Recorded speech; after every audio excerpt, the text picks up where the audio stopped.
Hello, Scorpio, Sun, Moon Rising, and Venus Signs. Kamusta kayo? Sana po ay nasa mabuti kayong kalagayan. Welcome back po sa Star Tarot. At kung bago kayo rito, welcome din po kayo.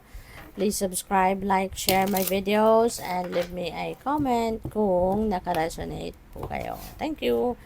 So, first card ni Scorpio, we have the Lovers. Alright? So, the Lovers energy.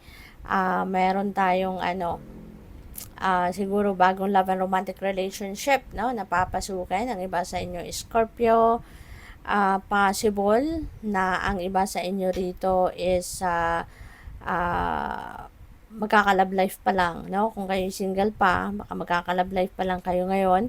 Pwede rin naman na baka ang iba sa inyo nasa relationship na baka magle-level up na ng inyong commitment. Pwedeng meron na ditong mai-engage, pwedeng meron na ditong magpapakasal na, pwedeng ganon. Or, baka, papunta na kayo doon, sa, pagbubuo na ng pamilya. Alam mo yon, yung mag-aanak na, pwedeng ganon, no? Pwede rin na there is an important decision dito na kailangan ninyong gawin. Diba? Baka pag-iisipan nyo pa, pagdedesisyonan nyo pa, kung handa ka na nga bang mag-settle down in marriage, or handa ka na nga bang pumasok sa isang commitment, diba? Sa isang bagong relationship, no? So, pwedeng yan din ang isa sa mga kailangan ninyong pagdesisyonan.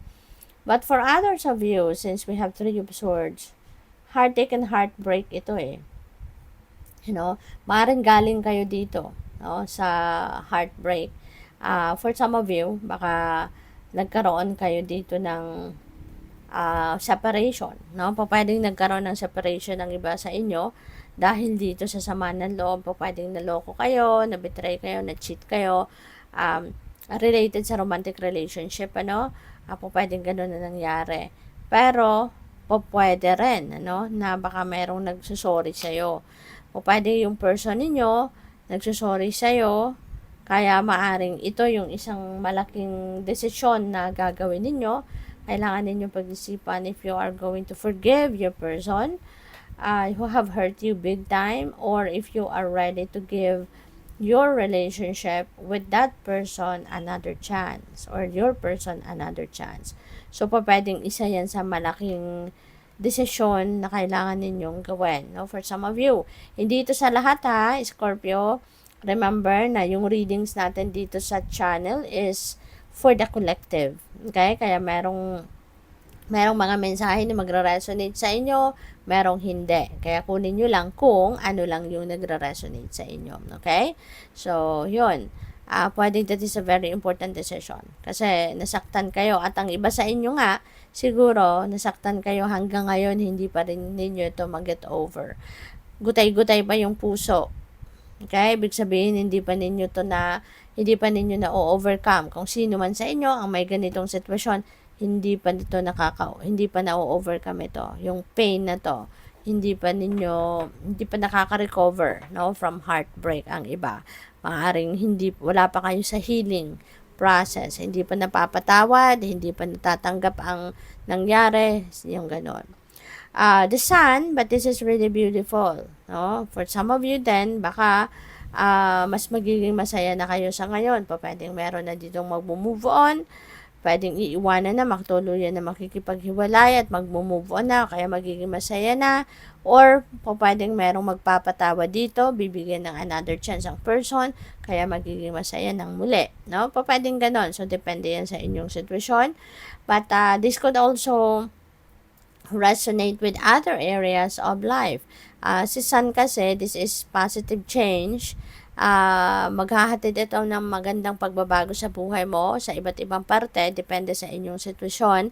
This is also about success, maaring success ito dito sa sitwasyon na to, mapagtatagumpayan ninyo, maaayos ninyo, ma-fix, pwedeng ganon. Or this could be material or financial success. Pwedeng tagumpay ito sa trabaho, sa negosyo, sa pera, yung ganon. Okay? this is going to be joy and happiness, no? This is going to be a time that you will be joyful and happy, magiging optimistic, enthusiastic kayo, magiging masaya, magiging maganda ang takbo ng buhay, meron travel, merong pagbabagong magaganap dito, there's a lot of movement na mangyayari rito sa inyo. So, it's going to be a lot of work, di ba? It's going to be a lot of work na pwedeng mangyayari dito para sa iba sa inyo, para kayo ay makarating sa ganitong sitwasyon na kayo ay magiging masaya ng muli. Okay? So, good luck sa iyo dyan. Tignan natin kung ano pa ang mga messages para kay Scorpio. Ayan, mga nagpaiwan. Hala. So, your path, sabi dito, have courage to follow your own path. Diba? Kaya importante na susundin ninyo kung ano yung guidance sa inyo ng universe, kasi ito yung maggagabay sa iyo patungo sa kung saan kayo dapat mapunta.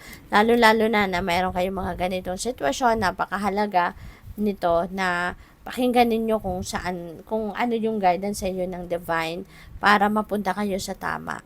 Okay, para hindi na kayo muling masaktan, or para kung ano man ang para sa inyo, yan ay yun ang makuha ninyo. Okay? Kaya pakinggan ninyo ang universe. Alright? So, we have strength. Ayan, kailangan ninyo ng makpakatatag kasi hindi po pwede rito yung maging mahina kayo kasi mas lalo kayong malulungkot, hindi ba? Mas magandang magpakatatag talaga, tibayan ninyo ang inyong loob kasi normal lang yan, yung mga heartache na yan, heartbreak, parte yan ng buhay natin.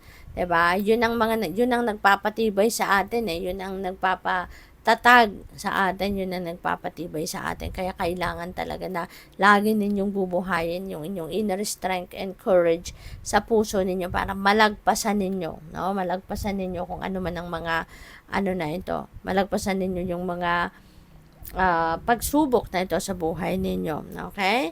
So, we also have free spirit. Be your own person. Be authentic. Kaya yun ang mahalaga. Maging totoo ka sa sarili mo.